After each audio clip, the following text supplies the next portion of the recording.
Hello, Dark Reader, and welcome to the Dark Side of the Library podcast. My name is Katie, and I am really pumped to talk about this book for this minisode. It is called The Blacktongue Thief.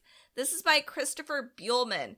This comes after, I got really excited to read The Book of Night by Holly Black, and that was last week. If you didn't listen to it, go ahead and listen to it. Something I noted, though, in that episode is, as avid readers, we need books that really stick with us. There's admittedly a lot of marks to check off for it to be an extraordinary book, and some of those bestsellers can be hyped up so much that doesn't help. The Blacktongue Thief, I feel like, is now kind of becoming popular because it is so good and it hit all of those marks. This book is going to stick with me forever. I'm just really excited about it. All right, let me talk about Christopher Buehlman before I go on my little ramblings about how amazing this book is and how you should pick it up. It is just fantastic. So Christopher Buehlman, I've never heard before. He typically writes horror novels, like that is his genre, but he does a lot of stuff. He apparently is a comedian, he's a playwright, a poet, he really does a lot. He's from St. Petersburg, Florida, but I guess kind of the things that are notable is that The Blacktongue Thief is his first fantasy-oriented novel. It is dark. There's definitely dark themes throughout the book, which I feel like amplifies it as a dark reader, but it's not horrifying. So some of his horror genre books that he's done, maybe you will be familiar with them, are The Lesser Dead, The Necromancer's House, Between Two Fires, and Those Across the River. After reading The Blacktongue Thief, I am probably going to pick up any one of his horror novels, because if his fantasy debut is this good, I can't imagine how amazing his horror writing is, because it seriously is so good. You can find all of his links, his Instagram and his website, all in our show notes, so check him out. He really is fantastic, and he seems like a really cool guy. I'm actually really excited about him, and I can't wait to read more of his stuff. And The Blacktongue Thief is just book one of an entire series, which I was not anticipating, and now I'm really, really, really excited, if you couldn't tell. Let me talk about The Blacktongue Thief. Here is what the summary says. Kinch Na Shinnok owes the Takers Guild a small fortune for his education as a thief. This includes, but is not limited to, lockpicking, knife fighting, wall scaling, fall breaking, lie weaving, trap making, plus a few magics. His debt has driven him to lie in wait by the old forest road, planning to rob the next traveler that crosses his path. But today, Kinch Na Shinnok has picked the wrong mark. Galva is a knight, a survivor of the brutal goblin wars, and a handmaiden of the goddess of death. She is searching for her queen, missing since a distant northern city fell to giants.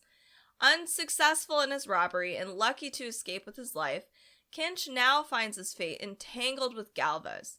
Common enemies and uncommon dangers force thief and knight on an epic journey where goblins hunger for human flesh, krakens hunt in dark waters, and honor is a luxury few can afford. I know that when we went over our big monthly curated books in May, Carrie was going through all of this and we were like, man, there's a lot going on in this book, so we weren't really sure. But it just stuck with me, like The Blacktongue Thief just has something about it that I was like, you know what, I want to read this. Let's talk about how I feel about the book. I am not going to give you any spoilers at all.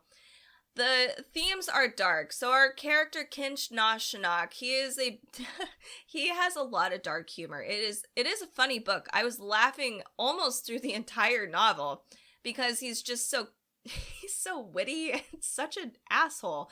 Just to put it plainly, he really is. But in an endearing way. I don't know if you have any friends like this. I sure do. And people probably think I'm like this as well. But he is just hilarious. There are dark themes, and honestly, the goblins are creepy. You would think that they're kind of dorky, especially if you're somebody that's familiar with like D&D or old classic novels, goblins can be kind of dumb and goofy. Like, they're supposed to be scary, but it's like the chihuahuas of the spooky world. You know, they're really trying their best, but they're, you know, it's it's not quite there. These goblins are actually kind of scary. They have a really interesting way of how they fight in a battlefield, how their system works, their society works, and just how they look and present themselves. And in fact, people are terrified of goblins. Like, it's not something that's like, oh, goblins, whatever, we can take them. They're legitimately frightened of goblins. They are actually very scary in this book. So good on Christopher Buehlman for making goblins actually spooky. There are, as far as the dark themes go, there's violence, there's some gore, there's some obviously dark humor throughout. There's no really heavy triggering events, like there's no sexual assault. There's like murder in more of a war-oriented way. Nothing too sinister, I would say, but it's all in a fantasy setting, so it's kind of hard to decipher that, if you know what I'm saying. So let's talk more about Kinch-na-Shinak. He literally has a black tongue. This is literally a book about Kinch. And his race is actually called Galt. That's why he has a black tongue. They theorize in this world that the Galts are actually kind of the remnants of elves because they're kind of sinewy and really skinny, just a little shorter than humans, not by much, and it's not enough to be like, ooh, you're clearly a Galt. The distinctive features for Galts are that black tongue, so you can easily hide that if you wanted to. They have a good luck skill, they're fairly lucky, and they have a knack for thieving, which is why he's in the Takers Guild, which is a whole fun, unique experience. But I'm going to stay on Kinch for a second. Kinch is one of the most memorable characters I think I've read ever. His personality is so strong. He's so fun, even at his worst. And he's just a well-rounded character too. He has very distinctive flaws, but it really amplifies all of his great qualities as well. He is just a really fun character, which is great to balance out some of the other characters in his party, including Galva.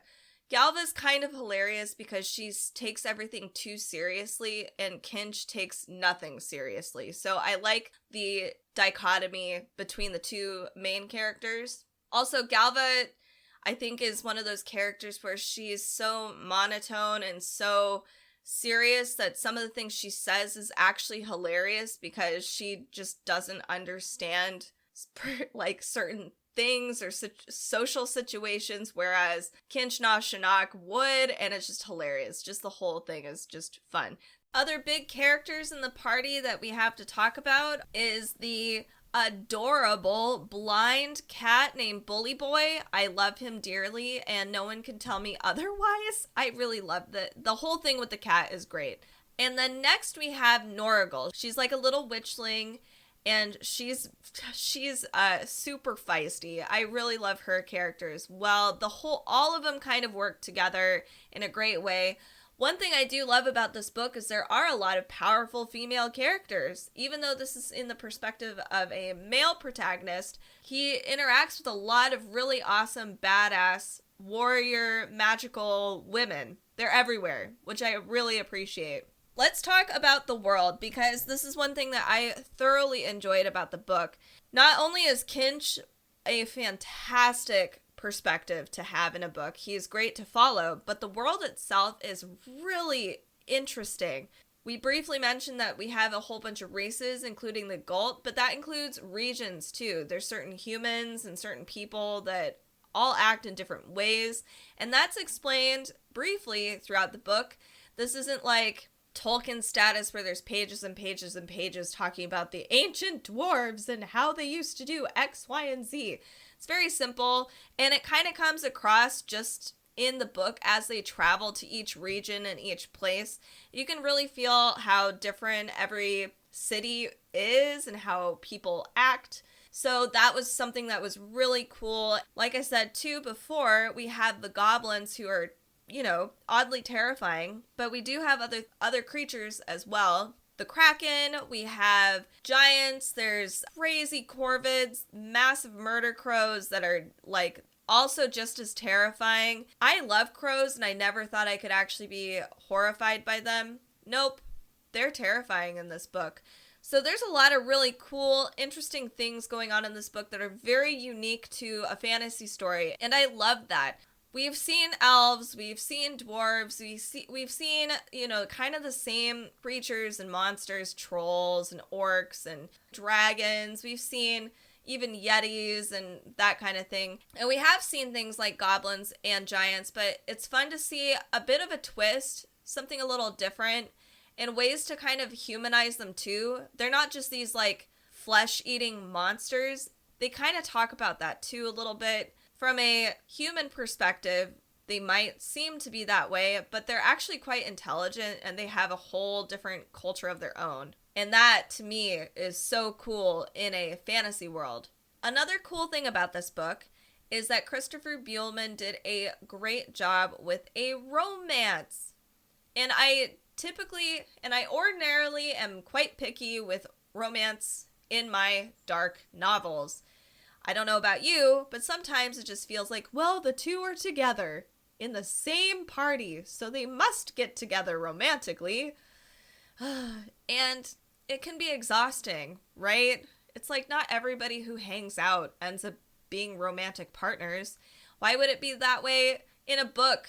And then they toss like two people that wouldn't be ordinarily together. Ugh. Christopher Buehlman puts two people together that I think work, and they grow. It's really endearing. It's really cute. It's very much their relationship. It doesn't feel nostalgic to somebody I know. It's like, oh no, this is Kinch, and I'm not going to spoil it. It's their romance. And I really, really like that, because it's just, that's how romance should be, where we look at somebody else and we're like, oh, I want to be like so-and-so. They're so cute. So I appreciate the very authentic feeling relationship in this book. The pacing of this book was really fast. I had no idea that I was in the middle of the book, or I was like almost done with the book, to be honest. I was like, holy cow, this just whizzed right by. There's lots of stuff going on. I definitely want to reread it because I know there's little parts in here that I think I might have missed. The end, I really enjoyed the end. And honestly, this book could be a standalone. Like, if you just didn't want to continue forward with the rest of the journey, that's actually fine, which is weird, right? This is clearly written to be, a journey. There's going to be a lot more going on, but it doesn't have to be. I am very excited for the next books coming out.